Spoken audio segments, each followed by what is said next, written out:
नमस्कार जय जगन्नाथ मु डॉक्टर सीतांश शेखर परिडा आज मु आपण मानक कहबी ए वीडियो रे जे डायबिटीज व्यक्ति माने कौन कौन सब भूल करुचंते सब भूल तो डिस्क्राइब करिया पे हेले बहुत लेंथी वीडियो हे जिवो मेजर भूल मु कहूची फास्ट भूल डायबिटीज व्यक्ति माने करुचंते जे केते जण अल्कोहल माने मद पिउचंती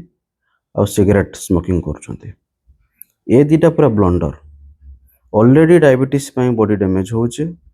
आ आपण मद आ सिगरेट पिउचंती ये आपन को पूरा बर्बाद कर देबो। सेकंड भूल डायबिटीज व्यक्ति माने करूचंती एक्सरसाइज करू नाहंती जदी करूचंती सब दिन करू नाहंती 10 दिन 12 दिन कले सुगर मापी देले भलो आसी गला खुशी हे गले तापरे पुनी एक्सरसाइज बंद करूचंती एंड स्पेशली ये गरम दिन रे बेसी होउची बिकॉज गरम दिन रे से माने ते बाहर करू नाहंती तो तापाई प्रॉब्लम फेस करते जो मानकर सुगर कंट्रोल हे कि थिला एबे पुनी सुगर बढ़ुची कारण सेनकर एक्सरसाइज सेतिक हे पारुनी तो आपण जेमिति हेले टाइम काढी एक्सरसाइज करिवे। तृतीय भूल होउची डायबिटीज व्यक्ति मानकर जो माने मेडिसिन खाइले किछि दिन आ तंको सुगर नॉर्मल हे गला से माने भाबुछन जे डायबिटीज भलो हे गला मु सेमानो कहया पे चाहूची जे आपनकर सुगर जो कमीची सेटा मेडिसिन पाई कमीचे यस जदि आपण स्ट्रांग एक्सरसाइज करिथिबे खाद्यपेयर परिवर्तन आनिथिबे ता पाई भी कमीथिबो किंतु आपण जो बंद कर देले मेडिसिन बिना डाक्टर परामर्श रे एटा सबुठ बड़ भूल। जदि आपण बंद करूचंती थरे मापी देखिबे फास्ट कथाला कोनोस डाक्टर आपन को सेमिति माने खाली खाली आपन को हिसाब रे बंद करिया पे कहिबेनी मु भी कहिबेनी किंतु जदि आपण कहा कथा न मानि कि बंद करूचंती तो दया करी थरे चेकिंग करंतु कौन होची लोक 6 मास मेडिसिन खाइले तापरे मापिले जे हाँ अच्छा मोर एचबीएनसी भी ठीक आसिलानी फास्टिंग ब्लड शुगर खाया पर भी ठीक आसिलानी से पर मेडिसिन पूरा सडनली सब स्टॉप करूचंदे आ तापर मापु नांती काहे मापु नांती ना मते ठीक लागुची तांकर भलो होवार क्राइटेरिया कोन हे गला जे मते ठीक लागुची जेतेले तांको ओड लागिवो वर्ष परे सेतेले मापुजन सेतेले शुगर 300 400 आसुची आ ऑलरेडी किडनी डैमेज हे सरथाय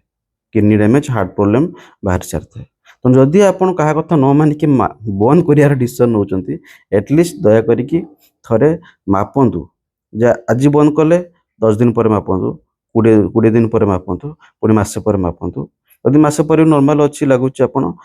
2 मास पर मापंतु कंटीन्यूअस मापी कि देखंतु जे एक्चुअली आपण नॉर्मल रे रहउचंती ना नाही जदि रहउ नाहंती त ऑब्वियसली आपण को मेडिसिन दरकार ई हैला भूल। आउ कौन भूल करुचंती आउ भूल रहुची जे डायबिटीज रे चीनी खाइबा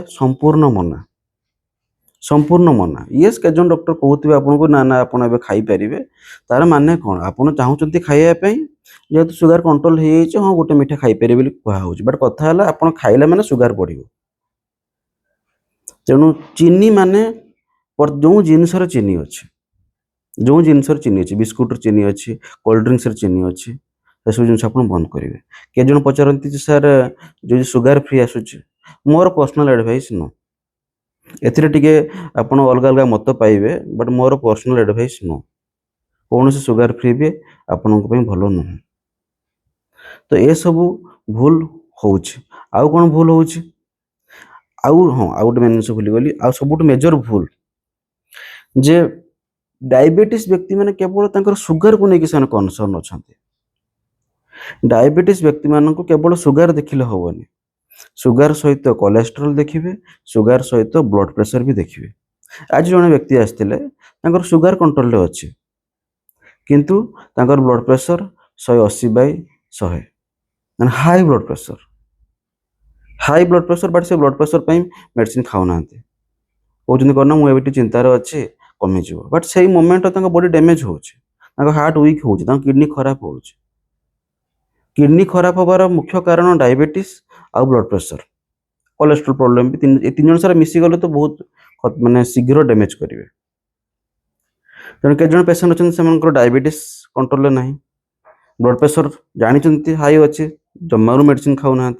कोलेस्ट्रॉल भी अच्छी मेडिसिन खाऊ ना के जन कोलेस्ट्रॉल अच्छी कि नहीं जानी भी ना ତା ସହିତ ଆଲକୋହଲ ଆଉ ସ୍ମୋକିଂ କରୁଛନ୍ତି, ଏମାନଙ୍କର ବହୁତ ଶୀଘ୍ର ଅର୍ଗାନ ଡ୍ୟାମେଜ ହେବ। ତ ଏଇସବୁ ଯେଉଁ କମନ ଭୁଲ ଗୁଡ଼ା ମୁଁ କହିଲି, ଆପଣମାନେ ଯଦି ତାକୁ ଚେଞ୍ଜ କରିଦେବେ ତାହେଲେ ମ୍ୟାକ୍ସିମମ୍ ଲୋକଙ୍କର କଣ୍ଟ୍ରୋଲରେ ରହିବ। ଏଇ ଯେଉଁ କହୁନାହାନ୍ତି କି ଯେ ଥରେ ମେଡ଼ିସିନ ଖାଇଲା ମାନେ ଜୀବନ ସାରା ଖାଇବା ପାଇଁ ପଡ଼ିବ, ତାର କାରଣ ସବୁ ହେଉଛି ଏଇସବୁ ଭୁଲ। ଆପଣଙ୍କ ଜୀବନଶୈଳୀରେ ଯଦି ଆପଣ ପରିବର୍ତ୍ତନ ନ ଆଣିବେ, ରୋଗ ଭିତରୁ ଭିତରୁ ବଢ଼ି ଚାଲିବ। ଆଉ ଡାକ୍ତର ପାଖରେ କିଛି ଅପସନ୍ ନଥିବ ମେଡ଼ିସିନ ବଢ଼ିବା ପାଇଁ। ମେଡ଼ିସିନରେ ଇନସୁଲିନକୁ ଯିବେ, ଥରେ ଇନସୁଲିନ, ଦୁଇଥର ଇନସୁଲିନ, ତିନିଥର ଚାରିଥର ଇନସୁଲିନ ପର୍ଯ୍ୟନ୍ତ ବି ଆମେ ଯିବା ପାଇଁ ବାଧ୍ୟ ହବୁ, କାରଣ ଆପଣ ବଡିକୁ ଠିକ୍ ଡିରେକ୍ସନରେ ନେଉନାହାନ୍ତି। ଆଶା କରୁଛି ଏ ଭିଡ଼ିଓଟି ଆପଣଙ୍କ ପାଇଁ ହେଲ୍ପଫୁଲ୍ ହେଇଥିବ। ଜୟ ଜଗନ୍ନାଥ।